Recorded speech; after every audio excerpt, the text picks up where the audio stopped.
என்னாகமம் 25ஆம் அதிகாரம்.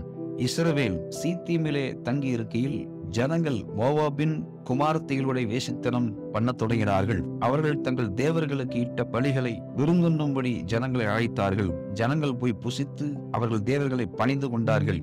இப்படி இஸ்ரவேலர் பாகால் பேயோரை பற்றி கொண்டார்கள். அதனால் இஸ்ரவேலர் மேல் கர்த்தருடைய கோபம் மூண்டது. கர்த்தர் மோசேயை நோக்கி, கர்த்தருடைய உக்கிரமான கோபம் இஸ்ரவேலை விட்டு நீங்கும்படி நீ ஜனங்களின் தலைவர் எல்லாரையும் கூட்டிக் கொண்டு அப்படி செய்தவர்களை சூரியனுக்கு எதிரே கர்த்தருடைய சன்னிதானத்தில் தூக்கி போடும்படி செய் என்றார். அப்படியே மோசே இஸ்ரவேலின் நியாயாதிபதிகளை நோக்கி, நீங்கள் அவரவர் பாகால் பேயோரை பற்றி கொண்ட உங்கள் மனிதரை கொன்று போடுங்கள் என்றான்.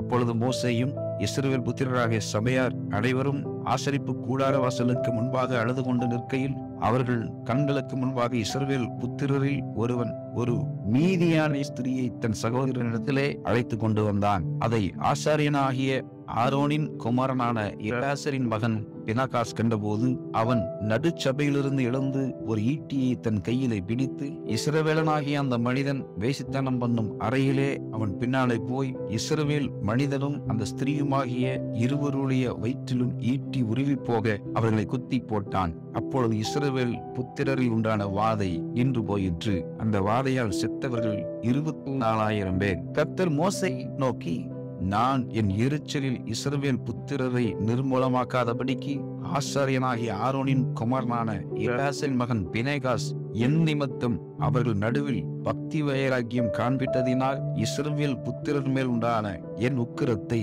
திருப்பினான். ஆகையால் இதோ அவனுக்கு என் சமாதானத்தின் உடன்படிக்கையை கட்டளையிடுகிறேன்.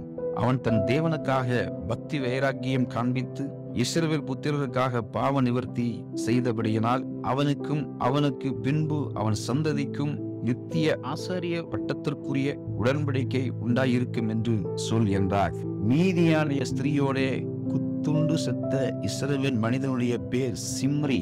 அவன் செல்லுவின் குமாரனும் சிமியோனியரின் தகப்பன் வம்சத்தில் ஒரு பிரபுவுமாயிருந்தான். குத்துண்ட மீதியான ஸ்திரீயின் பேர் கஸ்பி. அவள் சூரின் குமாரத்தி.